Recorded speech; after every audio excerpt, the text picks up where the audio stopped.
everyone, Joe here from ActionX. Welcome to What's in the Tube, or welcome back if this is your 7th Heels episode review. I'm just making sure we're recording.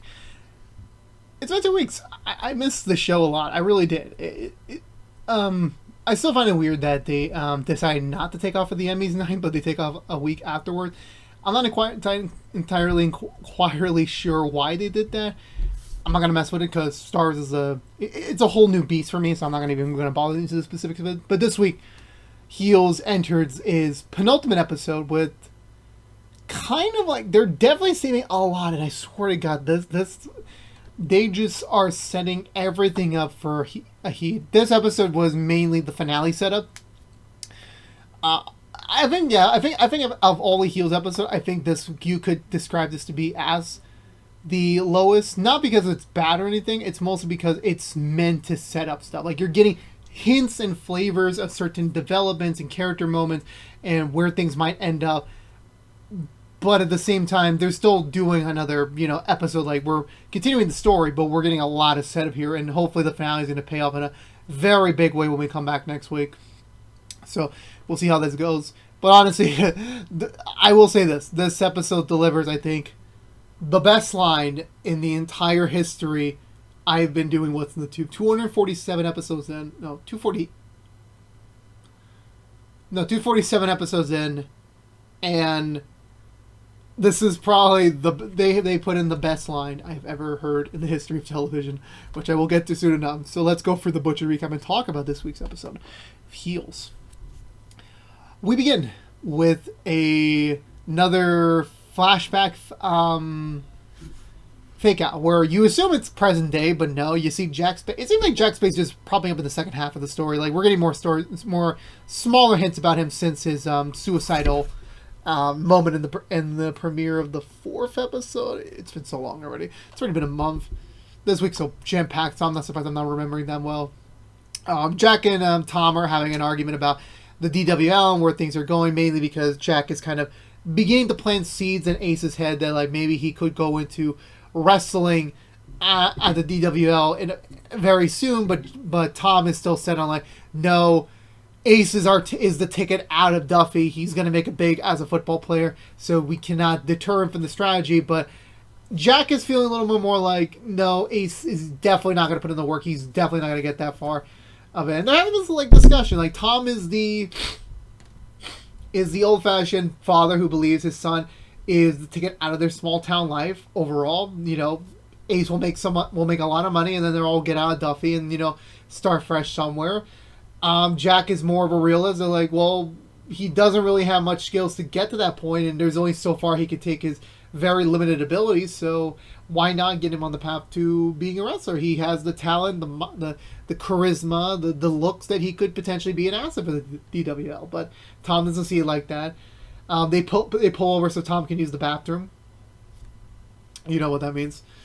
And they have a little bit of an argument because Jack is beginning to, like, kind of want to take more of the reins of the DWL. Tom's not really liking it since Tom is still the head honcho. He refuses for Jack to kind of take over because that implies that, Tom is kind of being pushed out, but he's not. They have, like, a little bit of a physical fight. Like, not really as much. It's more Tom trying to kick Jack's ass, but Jack is just trying to be defensive. But at the end of the day, and this will come back to play here later in the episode, Tom does say to Jack, because Jack refuses to fight him, the line of, "Don't fucking take what's mine." I think it would have been better if he added, like, "Don't fucking take what's mine if you're not going to fight for it." So then we cut to present day, and a lot of things are happening. We had a mini time jump here a little bit. It kind of feels like a mini time jump because, for one, Rooster's back on his feet. Not Rooster. Bobby's back on his feet. He's fully recovered quickly enough from a freaking bone injury. Jesus Christ, that was fast as hell. Before we get there, we get a sideways to downtown Florida where the Dystopia Wrestling League is at, and it's a very striking comparison to where they're at, the Dystopia's at, where the DWL is at, where the DWL is very much rock bottom. They have very limited equipment. Their structure is very old and dated. The Dystopia people It's all high tech, all brand spanking new. You got HD TVs everywhere, you know, booze, pool table, the works, everything. They're kind of living the high and mind dream. They really are. But they are a little bit tech concerned that, you know, the DWL booked this major event in Georgia. They're selling out tickets a lot faster and having Wild Bill as kind of like aligned with the DWL for the moment at least. It kind of like they're not going to admit it onto themselves or speaking it, but they are scared. This could be a sign that the DWL is making a comeback or they're making a counterattack.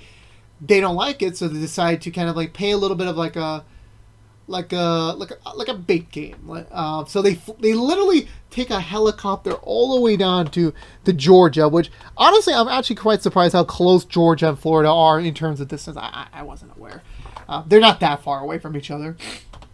So they head up a nearby one of the usual DWL spots, and they plaster a bunch of photos on a building which has all the DWL current wrestlers, kind of luring them out like, hey, come to Florida, see what we have to offer you, come to our party, see all that. I swear to God, they did all this as part of their mastered strategy to like kind of like take more DWL players from them because they already had succeeded in getting Rooster last week. So we cut to the next day. Jack is doing his usual like running montage because Stephen Amell, he always runs everywhere. He heads back home. He finds Crystal there, who's trying to apologize again for her actions back in episode 6 with the whole going off script, doing this off moment thing, kind of leading into Bobby's leg bone dismemberment. Jack's not having it. He doesn't say anything. He just accepts the letter and just walks back in the house. Crystal is thankful that Stacy was at least there to like hear her out a little bit and like kind of was there for her, but not really like able to like do much in terms of for convincing Jack to like take her back. So she goes off. I believe we're in the. Are we in the? You see, this episode jumps so many places. I think the next scene we get is like this is where we figure out Bobby's back on his feet fully without help. Is the current big dogs of the DWL, the Oi dogs. They find the posters. They admire the fact that Dystopia is like really putting in some money to kind of like bait them out to Florida, but at the same time they know like this is just a trap. The DWL players are always about just the soul, the commitment of being wrestlers. Dystopia is all about money, and once Dystopia eventually has no use for them, they're gonna throw them away, and then they're gonna come back to Duffy hoping for a second chance. Jack comes in at the nick of time, kind of like backs up that play, say like, yeah, we're here, we know what we're doing, we got the Georgia Fair, so we're doing something right here. So, but of course, obviously in Ace's mind, something's not 100%. You're like, obviously, something's not aligned to what Ace wants, but we'll get to more on that in a moment. Just a throwaway scenes to kind of like throw it out there. Stacey gets a big boost in her singing career, or her singing startup, as two of the members of the church were starting to praise Stacey singing from the baptism last week, and apparently that attracted some very high attention, medium high attention, and they want Stacey to sing the national anthem at the Georgia Rodeo, I believe. I think it's coinciding with the state fair, so it's pretty cool. It's actually a pretty good way, again, similar with the DWL. Thousands of people are going to see her. If one of them is trying to post on social media, it could sort of change there. So this is pretty big news for Stacey. School's starting up for, I forgot his name, Jack and Stacey's kid, over the water fountain. And I'm going to be honest with you, water fountains from schools, I vaguely remember them, but there was always something about just, you haven't drank anything all morning, lunchtime is soon, and you just want like that big gulp of water. I'm gonna be honest with you, there was a couple times when I was in school, both elementary, middle, and high school, I would just be down there for a while, just taking it all. Okay, that sounds horrible. I'll stop there. But anyway, he gets to a fight in school, and he actually somehow beats up one of the bullies, or beats up one of the kids, which I'm like, damn. The Spade family tradition of kicking people's asses is continuing very well to another generation. Back at the DWL, big old Wild Bill decides to make it his training ground, get him shaped back for the Georgia Fair. Somewhat, I don't think that's going to work 100% really, but whatever the case might be. Jack and Ace show up. It seems like, now that the Georgia Fair is kind of soon, they got to start planning out the main event and start figuring out the ladder match fate and what's going to happen. And Jack actually makes a pretty big claim.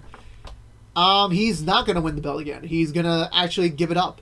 And of course, obviously, now with that being said, Jack said, like, yeah, time's up for me. It's time to move on the belt to someone else. It's a big event. It doesn't have to be all same old, same old. And, you know, considering the ladder match is on the line here, big old Wild Bill, of course, obviously points it. Throw me the belt. You know, obviously, I'm getting people in the ring. It obviously makes sense for me to win the belt. Ace, of course, has his own valid point. They're like, well, you know, Jack's been the champ already. You're an old fuck who has been the champion at many different leagues throughout your lifetime. It's my turn. Which, honestly, everyone has a fair point over there. And again, this is where the best line of the entire history of modern television comes in. Because every time they mention, like, you know, the social media is acting up, the tickets are selling out, well, Bill's like, yeah, it's all because of me. It was my gift. My gift was my asshole. And just his performance, is the way he says it was just like,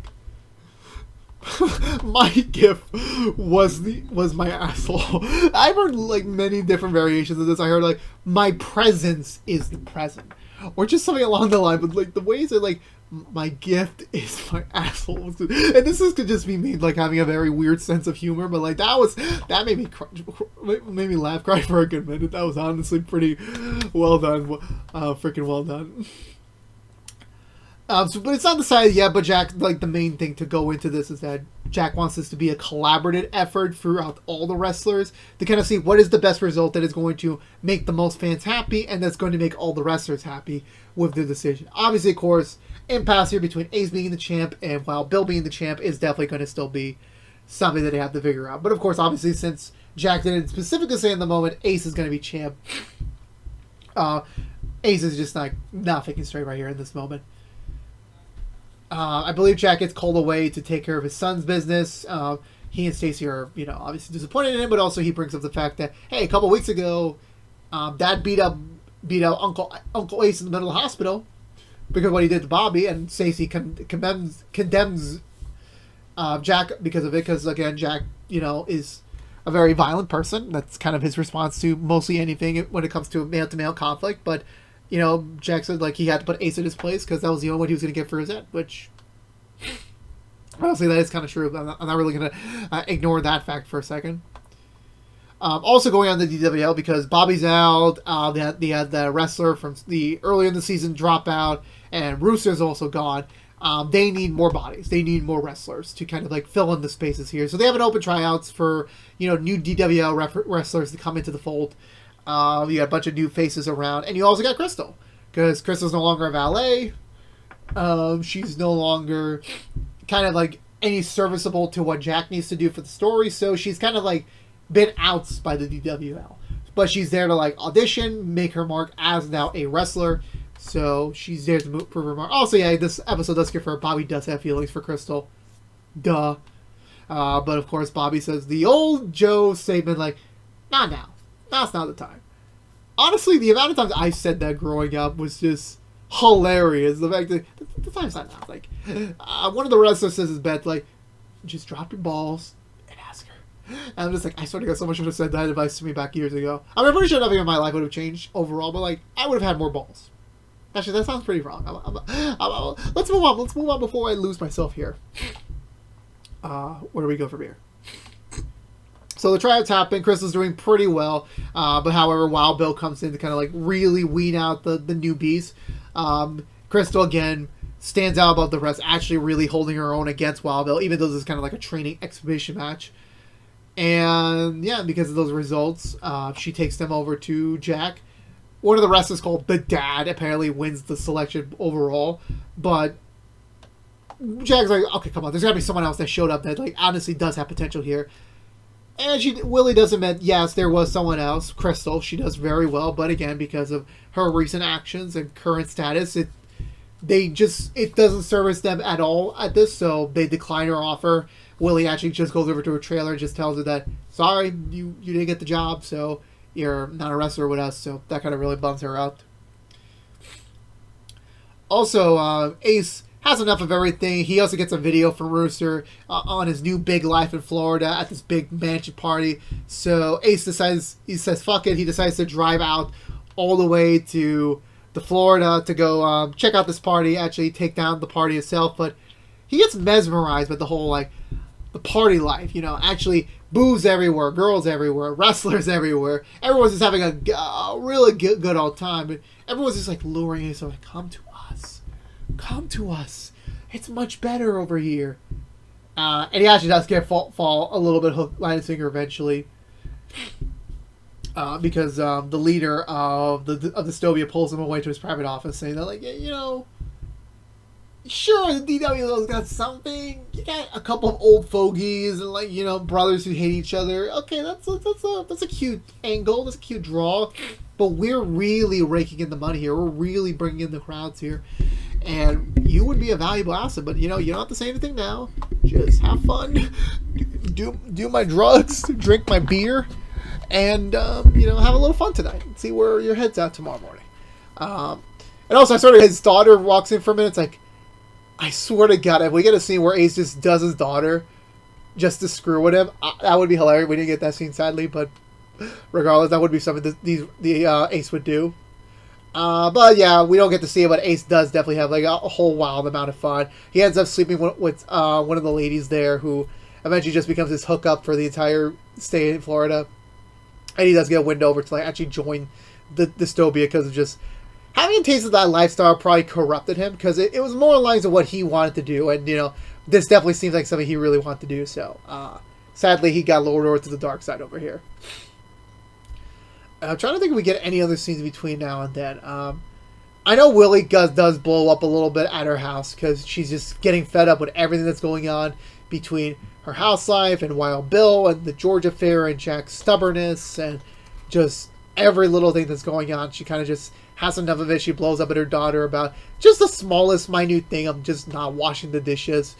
And then her husband for, like, constantly, you know, barraging her with questions, not giving her a little bit of time alone to, like, process her thoughts and everything. And I'm not surprised it got to her. I'm not really surprised at all. But I get what she's going from.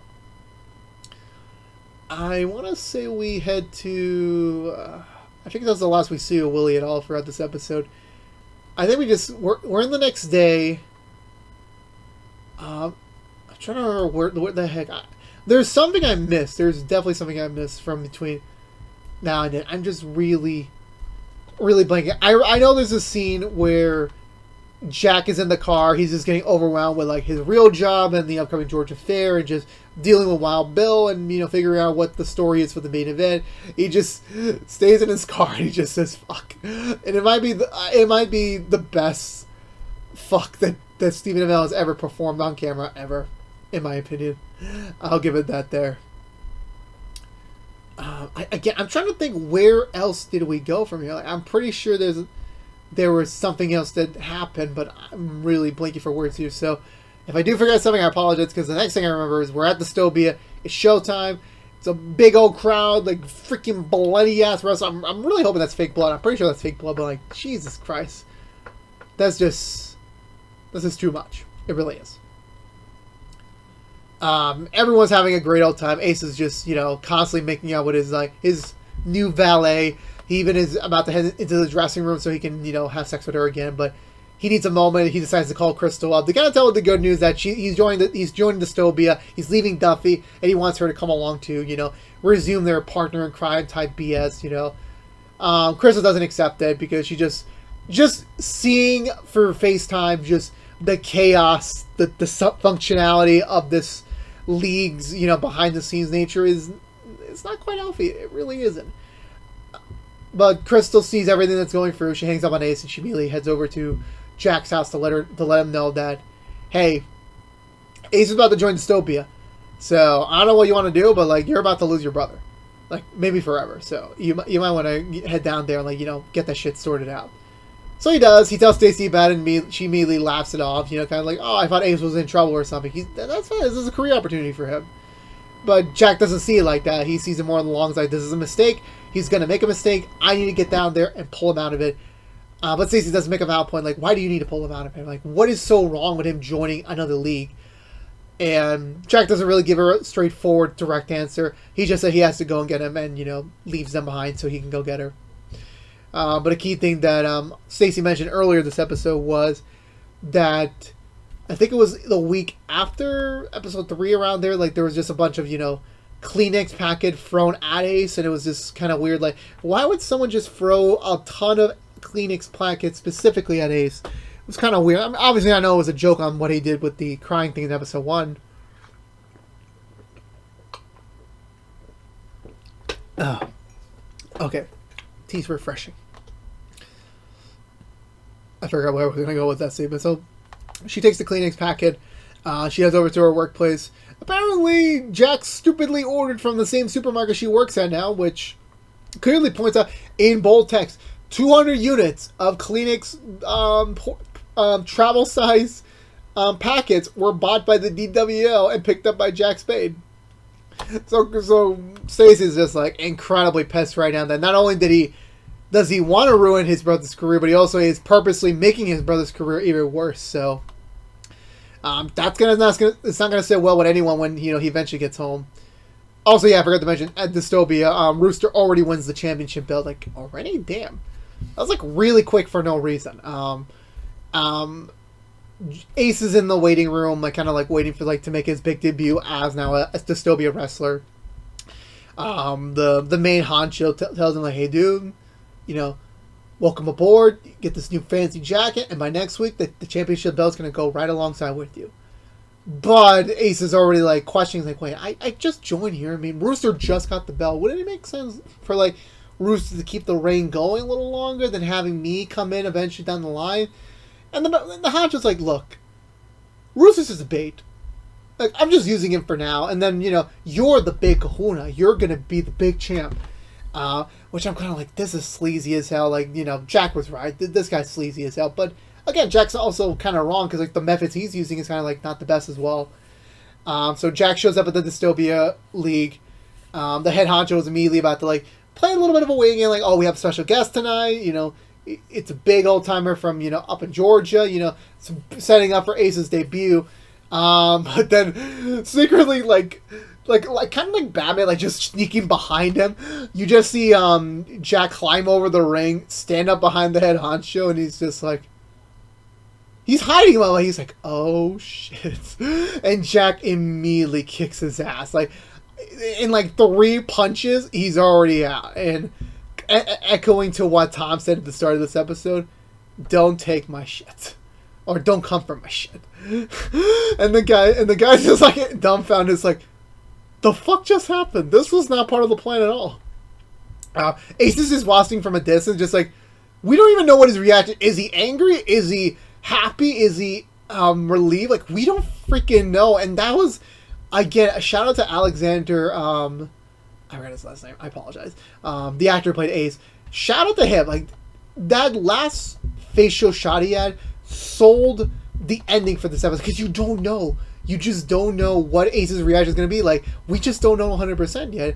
And he's just looking at Jack, who's just, exhausted, relieved, angry, pissed, but we don't know what Ace is thinking. We don't know. And the music was, perfectly cute to, okay, we're going to end in credits, at Jack's face, we'll continue all this in part 2, but we got one more thing, which is the head honcho literally getting the microphone, someone get this motherfucker. And I was like, oh damn, now we're really in cliffhanger mode right here. We really are, because the thing is that these people are more crazier than DWL. So, how are they going to get out of this? How are they going to do the Georgia Fair? This better be a 90-minute episode next week, because that was the end of this week's episode of Heels. So, again, I think this was probably the best written episode, and the best performed episode. But this was mainly a setup episode. I said that many times. Next episode is gonna have all the payoffs for the season finale. It's gonna be freaking we gotta keep an eye out for this. It's gonna be big next week, so I can't wait for it. So yeah, what was I gonna say? I forgot what I was gonna say. I apologize. Again, I think Alexander. I forgot his name. I apologize. Ludwig, I think his name is. I think this was his episode. He definitely painted Ace as just like the torn personally. He's starting to see Jack's side of things with the writing, but at the same time, he's just thinking of like himself and his career. Like this could be like the ticket like out of the DWL, like going to the big leagues. This could be it.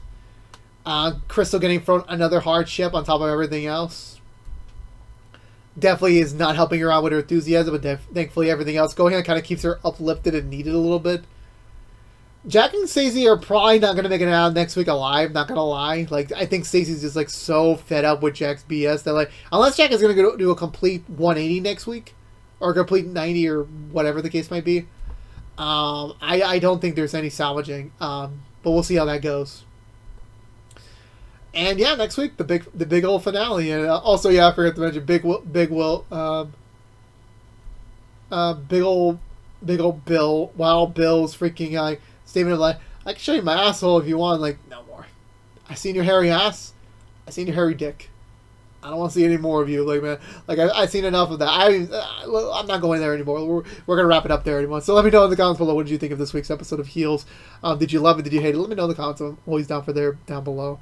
But I think that's going to do it for me today, everyone. So if you're unaware, this has been What's the Two from ActionX, reviewing every episode of Heels on Starz.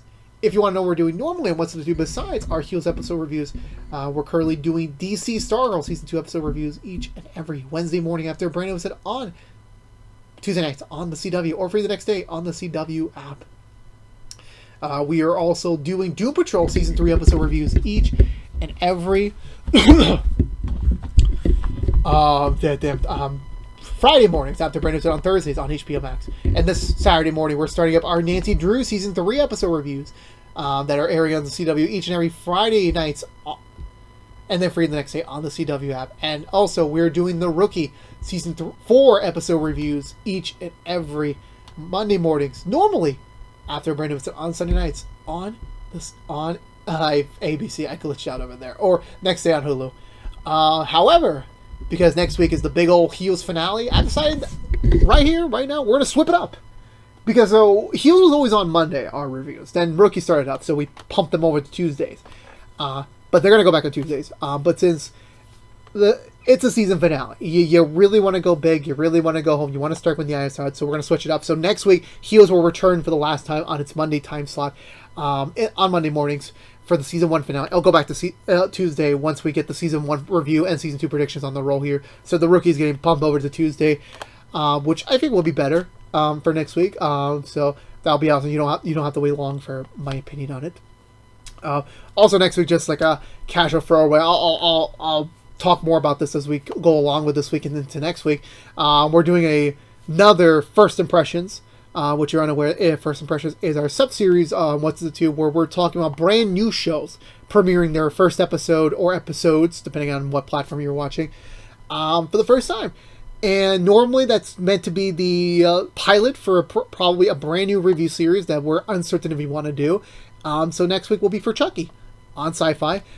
Because of that, Stargirl will also be getting bumped a day to allow for the combination. But I'm very excited to go delve into the world of Chucky. I have had a fascination with the movies since I was a kid, if that sounds very weird, and I can't wait to talk about the new show. So that will be all next week.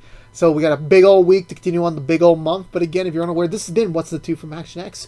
If you want to see more of us, please subscribe to ActionX on youtube.com/ActionX videos. Like, favorite, share this review if you want to, but it helps us get it out there to other healers out there in the world who has yet to discover us. Helps us beat up the YouTube algorithm that hates me ever so much in life, and as well as sharing us for free here on the interwebs. Ring that bell for a notification for our next Heels episode review, which for next week will be on Mondays, but normally it's on Tuesdays. Please follow us on social media as well, which includes Twitter and Instagram, and also for all you healers out there, I'll see y'all next week Monday for the big old season finale. But until then, stay safe out there, be good to each other, and as always, peace out.